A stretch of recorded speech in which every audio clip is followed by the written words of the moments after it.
può essere portata a casa. Ma perché voi femmine la partite sempre roba? Non è stato un momento di debolezza, come dici tu. Tu non appartieni più a tuo marito, tu appartieni a me, capito? Solamente a me. Poi, che stai facendo vicino a stato? Sti Mariuola paziente del tuo sempre annanzi ai piedi.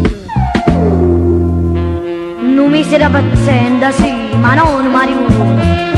Che la capita di te, no, non è giusto.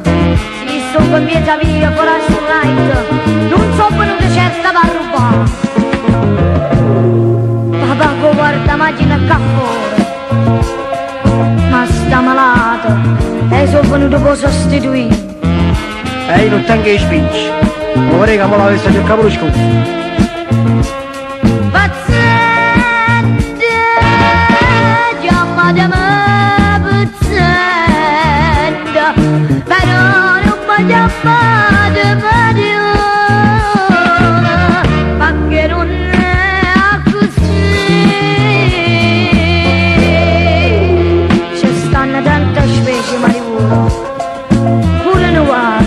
E vode una rapina è buio ma si tu vecchia Mariuola, ma che la caccia dice poco fa.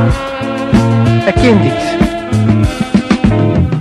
Signora, non è vostra moglie. Ma tu che fai? Te ne vai? Non mi saluti neanche?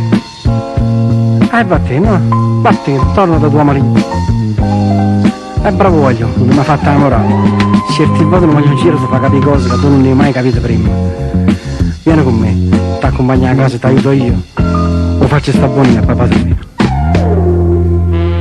Grazie signorino, ma io sono che casa indiano nasce, non viga stretto e rinda sanza. E sta macchina signora è troppo rossa, dindo che non ci potrà sì. Ciagnito, signorino, ma voi ciagnito, è bella quando si trova via l'onestà. Tu, come ti chiami? Paziente, chiamatemi paziente, sono venuto di pizza via, a cercare di